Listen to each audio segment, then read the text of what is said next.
Najua unawaza sana kufanya biashara, una plani kufanya biashara, lakini jambo ambalo linalokuchelewesha au mambo ambayo yanayokuchelewesha, jambo la kwanza tunasema unafikiria ufanye biashara gani? Yaani kitu ambacho kinakuchelewesha kila siku katika akili yako na wasiwasi inakutanda kuanza kufanya biashara, ufanye biashara gani? Jambo la pili ambalo linakuchelewesha kuanzisha biashara tunasema swala zima la mtaji. Yaani unafikiria ili ufanye biashara lazima uanze na mtaji wa kiwango gani?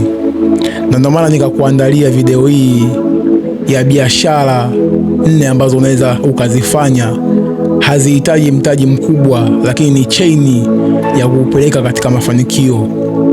Tunasema biashara ya kwanza ambayo haihitaji mtaji mkubwa, lakini ni chaini ya kuelekea katika mafanikio, tunasema biashara ya vitu vya mitindo. Tunaposema vitu vya mitindo, unajua sasa hivi jamii ya watu, asilimia kubwa sana, watu wengi sana wanapenda sana kuonekana vizuri kwenye swala zima la muonekano. Sasa tunaposema muonekano, maana yake tunagusia vitu vingi hapo. Kuna mavazi, kwa hiyo unaweza ukaanzisha biashara ya mitindo. Na katika biashara ya mitindo na kutolea tu mfano wa biashara ambao unaweza ukaifanya, haihitaji mtaji mkubwa, lakini pia ni biashara ambayo ni chain ya mafanikio. Kwa mfano, unaweza ukafanya biashara ya mavazi. Watu wengi sana wanapenda kuonekana muonekano mzuri katika swala zima la mavazi, na biashara hii ya mavazi mtaji wake hauhitaji mtaji mkubwa sana. Unaweza ukaanza na mtaji mdogo sana, hata wa shilingi 100,000 au 150,000. Unachotakiwa kufanya, unaenda kununua bidhaa za mitumba. Najua mtumba watu wengi wameuchukulia kawaida, lakini mtumba kuna maeneo ukienda unaweza kupata nguo za mitumba nzuri na ukaanza kuziuza. Sasa mfumo wa mtumba huko hivi, kuna watu ambao wanaenda kununua baroo zile za mitumba pale Mnazi Mmoja, wakachukua zile baroo wakaanza kuziuza, wakachana, wakaenda kufungua wenyewe, wao tunasema wale watu ambao wana mitaji mikubwa tayari. Lakini kuna watu wale ambao wanaenda kupoint, kwa maana ya kudaka zile sehemu za masoko ya mitumba, ambao kuna watu wao wamesha invest tayari kwenye yale mabaroo, wanachana zile nguo, watu wanaenda kupoint pale kudaka. Kwa hiyo mfano nitakutajia maeneo ya mfano. Kwa mfano kama kwa eneo kama la Dar es Salaam, watu wanaenda sehemu kama Ilala Boma, wanaenda Karume.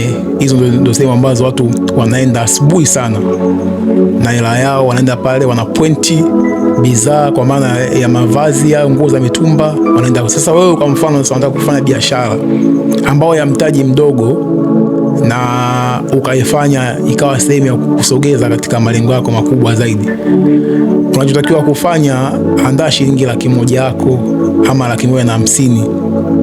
Unaenda pale Ilala Boma asubuhi au hata Karume, unadaka zile nguo. Mfumo huko hivi, unapofika pale kufungua zile nguo, wanaziuza kwa kuzirusha 5,000, 10,000. Sasa wewe unapoenda kuichukua ile nguo, unakuwa na jicho zuri la kuangalia, kuchagua.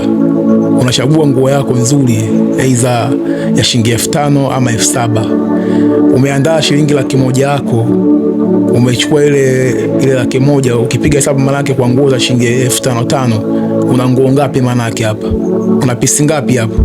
Maana yake kwa shilingi 5,500 una pisi zisizopungua 20, kwa sababu 5,500 ukipiga hesabu pisi 10, 50,000. Ndio hivyo Ukipiga hesabu pisi 20, shilingi 100,000.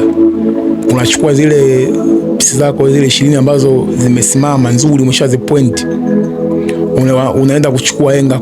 Kuna henga zinauzwa bei rahisi sana.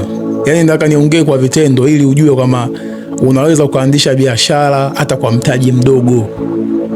Unachukua henga bei rahisi sana, zile henga zile ambazo zinatengenezwa pale pale Ilala Boma na sehemu ambazo wanauzia nguo za mitumba. Henga zinauzwa shilingi 300 moja. Kwa hiyo ukichukua 300 henga zako 20, maana yake haizidi shilingi 3,000. Tayari unakuwa tayari ushapata henga tayari. Unachokifanya wewe, unatoka na zile nguo zako mpaka mtaani. Hapa nazungumza kwa mtu ambaye ana mtaji mdogo sana, anaweza akaanzisha biashara, kwa sababu lengo tunataka kulinda muda. Muda ni wa thamani sana. Anza hapo hapo ulipo. Unapofika mtaani na zile nguo zako, ile nguo umenunua shilingi 5,000, ukiuza, mfano tu mzuri, unaweza kuiuza ile nguo hata 15,000, ila unaweza kuiuza ile nguo hata kwa shilingi 10,000 ili kufanya ile mzigo uzunguke haraka, utoke haraka, ili urudi tena sokoni. Sasa piga hesabu, kila nguo moja umeuza shilingi 10,000, umepata faida shilingi 5,000. 5,000 mara 20 unapata shilingi ngapi hapo? Karibia faida 50,000 nzima ambayo unakuwa umeingiza. Sasa ukifululiza hivi mara wiki mara mwezi, maana kuna eneo tayari wewe unakuwa ushafika tayari. Sasa wakati huu unatakiwa uwe makini. Yani hapa na kufundisha kutoka stage moja kwenda stage nyingine ya kukua kibiashara, ili ujue kama kupitia mtaji wako mdogo huo una uwezo wa kumove hapo kwenda sehemu nyingine. Wakati huo unapouza zile nguo kupitia hiyo njia tu ya kutembeza hizo sehemu zenye masoko, sehemu zenye population ya watu wengi, kila mteja unayemuuzia unamwomba mawasiliano, mna communication kati ya wewe na yeye. Kwa unapoomba ile mawasiliano, zile namba zile una save kwenye simu yako.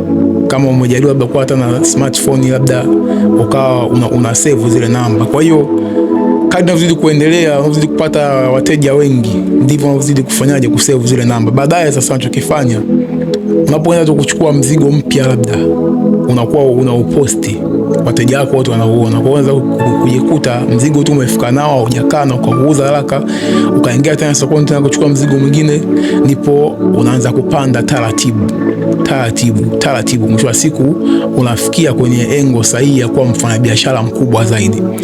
Kwa hiyo kama ulikuwa unafikiria biashara gani ya kufanya, biashara imeshakupa hapo ambayo unaweza kuanza kuifanya, na haihitaji mtaji mkubwa sana. Nimetoa mfano wa mtaji wa shilingi 100,000, unaweza ukaanza kwenda kufanya biashara. 100,000 ikakufikisha mbali sana. Watu wanaanzia chini, hawaanzii juu, na faida utakayopata, kwanza utapata elimu ya biashara, yani utazidi kupata experience kubwa sana kabla hujawa mfanyabiashara mkubwa, kwa sababu unapoanzia chini unapata elimu, unapata exposure ya kutosha, uzoefu mkubwa. Kwa hiyo nimekupa uhalisia kabisa wa maisha. Huna muda wa kusubiri, unapata wapi muda huu wa kuendelea kungojea mpaka upate mabilioni ya fedha? Kwa hiyo hii ni biashara ambayo unaweza ukaanza nayo ya mtaji mdogo sana, ikakufikisha. Biashara ya mitindo, kwa maana mavazi, nimetolea mfano hapo nguo, lakini pia sio nguo tu, hata pochi. Unaenda kwa mtindo, kuna masoko ya pochi. Hayo masoko ambayo ya nguo ni masoko pia naye ya pochi, viatu, ukachanganya ukaanza kwa mtindo huo, ukasonga mbele.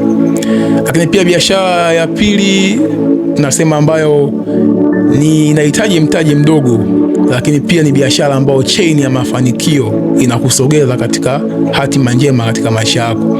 Tunasema ni biashara ya cosmetic, masuala ya urembo. Unaweza ukaenda zako mjini pale Kariakoo, masoko pale, ukaingia pale Msimbazi, ukachukua mafuta ya bei ya jumla, perfume bei rahisi sana, shilingi 5,000, perfume spray 3,000 mpaka kuendelea. Unachukua yale mafuta, perfume zile, ukachanganya na vitu vingine vya urembo, ukatafuta sehemu nzuri ambayo ina population ya watu wengi wanapita, ukatafuta hata ubao tukadogo, ukaanza kukaeka pale, ukawa unaanza kufanya hiyo biashara, na ile biashara ina faida sana sana sana sana sana. Kwa hiyo ni biashara ambayo inahitaji mtaji mkubwa, lakini pia ni chain ya mafanikio. Kwa hiyo unaweza ukaanza kuifanya hiyo biashara. Lakini pia biashara ya tatu tunasema ambayo unaweza ukaifanya, naye ni chain ya mafanikio, tunasema ni biashara ya vyakula. Vyakula hii ni biashara ambayo ina mafanikio makubwa sana na haihitaji mtaji mkubwa pia. Yani watu wenye mtaji mkubwa wanaweza wakaifanya, na watu wenye mtaji mdogo wanaweza wakaifanya. Biashara hii ya vyakula ni muhimu sana, kwa sababu watu kila siku lazima wale. Watu wanakula ili waishi, ila hawaishi ili wale. Kwa hiyo wasipotumia chakula kama dawa, watalazimika kutumia dawa kama chakula, maana wasipokula watakufa. Kwa hiyo lazima swala chakula mtu kila siku lio muhimu kwake. Unaweza ukaanzisha sehemu iza ka restaurant, au ukaweka tu sehemu kama, yani ukaandaa tu sehemu ambako pana uwazi mzuri, ukaandaa meza yako, maji, ukawa unauzia tu chakula. Watu watakula na itakuingizia riziki. Inaanza kuwa chain ya safari yako ya mafanikio. Kwa hiyo biashara ya vyakula pia ninasema ni signal ya mafanikio, unaweza ukaifanya. Lakini pia biashara ya tatu ya nne ambayo unaweza ukaifanya, naye tunasema ni sehemu au ni chain ya mafanikio, tunasema ni biashara ya accessories. Naposema vitu vya electronic, ni biashara ambayo watu wenye mtaji mkubwa wanaifanya, watu wenye mtaji mdogo wanaifanya. Haijalishi una shilingi ngapi. Uza protector, uza chaji, power bank zile ndogo, earphone, ukauzia zile headphone, radio vile ndogo.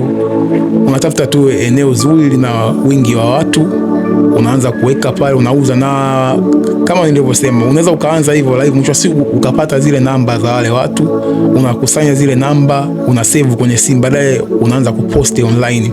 Haina maana mpaka uwe na duka kubwa.